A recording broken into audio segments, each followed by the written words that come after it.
राम राम दोस्तों, जय बाबा नीम करोली महाराज जी की। आशा है कि बाबा नीम करोली जी की आपके ऊपर भी बहुत ही कृपा होगी दोस्तों। तो और आपके घर में भी सब कुशल मंगल होंगे, आपका परिवार भी सुखी रहे, बस यही कामना मेरी बाबा नीम करोली जी से है दोस्तों। तो मैं आज आपको सुनाऊंगा श्रीमद् वाल्मीकि रामायण बालकांड का 37वां सर्ग, गंगा से कार्तिकेय की उत्पत्ति का प्रसंग। जब महादेव जी तपस्या कर रहे थे उस समय इंद्र और अग्नि आदि संपूर्ण देवता अपने लिए सेनापति की इच्छा लेकर ब्रह्मा जी के पास आए। देवताओं ने आराम देने वाले श्री राम और इंद्र और अग्नि सहित समेत समस्त देवताओं ने भगवान ब्रह्मा को प्रणाम करके इस प्रकार कहा, प्रभु, पूर्व काल में जिन भगवान महेश्वर ने हमें बीज रूप से सेनापति प्रदान किया था, वे उमा देवी के साथ उत्तम तप का आश्रय लेकर तपस्या करते हैं। विधि विधान के ज्ञाता पितामह, अब लोकहित के लिए जो कर्तव्य प्राप्त हो उसको पूर्ण कीजिए, क्योंकि आप ही हमारे परम आश्रय हैं। देवताओं की यह बात सुनकर संपूर्ण लोकों के पितामह ब्रह्मा जी ने मधुर वचनों द्वारा उन्हें सांत्वना देते हुए कहा, देवताओं, गिरी राजकुमारी पार्वती ने जो शाप दिया है उसके अनुसार तुम्हें अपनी पत्नियों के गर्भ से अब कोई संतान नहीं होगी। उमा देवी की वाणी अमोघ है, अतः वह सत्य होकर ही रहेगी, इसमें संशय नहीं है। ये है उमा की बड़ी बहन आकाश गंगा, जिनके गर्भ में शंकर जी के उस तेज को स्थापित करके अग्निदेव एक ऐसे पुत्र को जन्म देंगे जो देवताओं के शत्रुओं का दमन करने में समर्थ सेनापति होगा। ये गंगा गिरिराज की ज्येष्ठ पुत्री है, अतः अपनी छोटी बहन के उस पुत्र को वे अपने ही पुत्र के समान मानेंगी। उमा को भी यह बहुत प्रिय लगेगा, इसमें संशय नहीं है। रघुनंदन, ब्रह्मा जी का यह वचन सुनकर सब देवता कृत हो गए। उन्होंने ब्रह्मा जी को प्रणाम करके उनका पूजन किया। श्री राम विविध धातुओं से अलंकृत उत्तम कैलाश पर्वत पर जाकर उन संपूर्ण देवताओं ने अग्निदेव के पुत्र उत्पन्न करने के कार्य में नियुक्त किया। वे बोले, देव हुतासन, यह देवताओं का कार्य है, इसे सिद्ध कीजिए। भगवान रुद्र के उस महान तेज को अब आप गंगा जी में स्थापित कर दीजिए। तब देवताओं से बहुत अच्छा कहकर अग्निदेव गंगा जी के निकट आए और बोले, देवी, आप इस गर्भ को धारण करें, यह देवताओं का प्रिय कार्य है।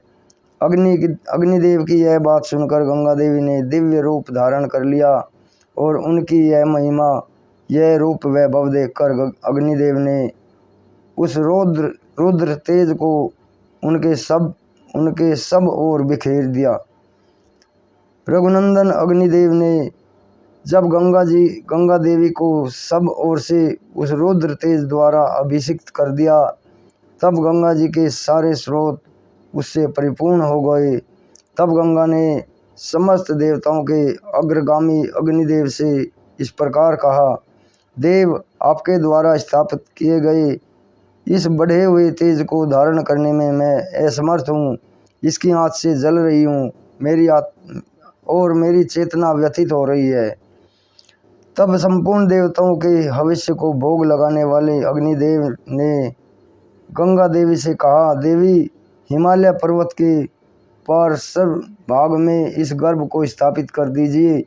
निष्पाप रघुनंदन, अग्नि की यह बात सुनकर मातेजस्विनी गंगा ने उस अत्यंत प्रकाशमान गर्भ को अपने स्रोतों से निकालकर यथोचित स्थान में रख दिया। गंगा के गर्भ से जो तेज निकला वह तपाए हुए जम्बूनाद नामक स्वर्ण के समान कांतिमान दिखाई देने लगा। गंगा स्वर्ण में मेरुगिरी से प्रकट हुई है, अतः उनका बालक भी वैसा ही रूप रंग का हुआ। पृथ्वी पर जहाँ वह तेजस्वी गर्भ स्थापित हुआ, वहाँ की भूमि तथा प्रत्येक वस्तु स्वर्णमयी हो गई। उसके आसपास का स्थान अनुपम प्रभा से प्रकाशित होने वाला रजत हो गया। उस तेज को तीक्ष्णता से ही दूरवर्ती भूभाग की वस्तुएं तांबे की और लोहे के रूप में परिणित हो गई। उस तेजस्वी गर्भ का जो मल था वही वहाँ रांग और शीशा हुआ।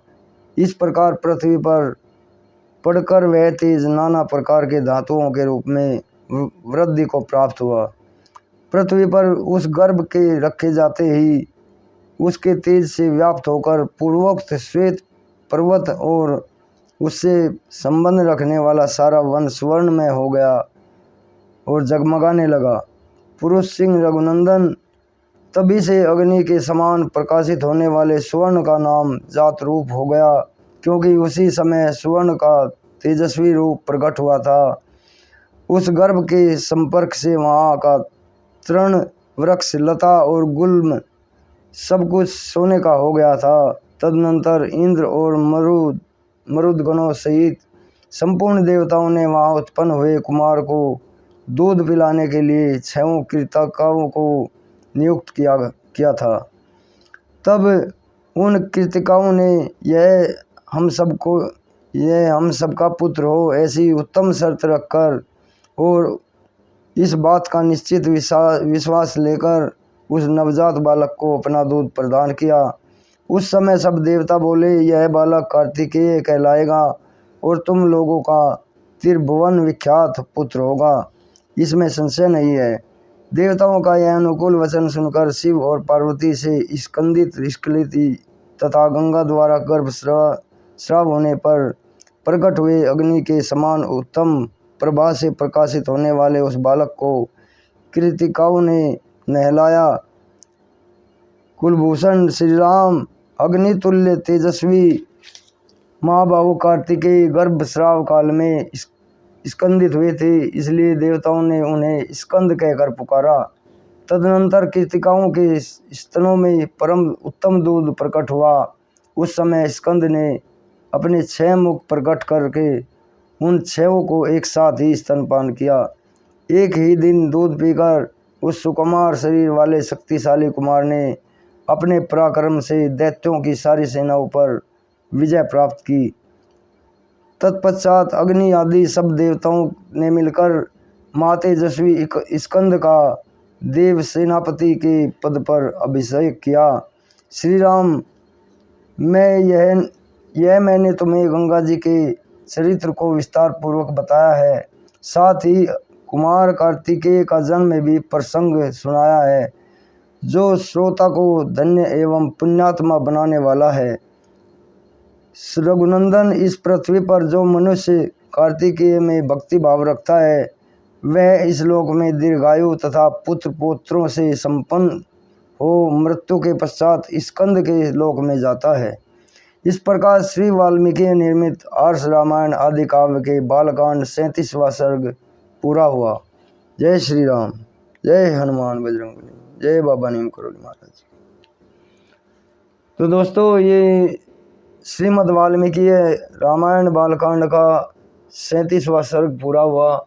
इसे सुने और इसमें लिखा है कि अगर कोई इस पाठ को सुनता है तो दीर्घायु होता है और पुत्र पौत्रों वाला होता है और मृत्यु के पश्चात भी वो स्कंद लोक में जाता है।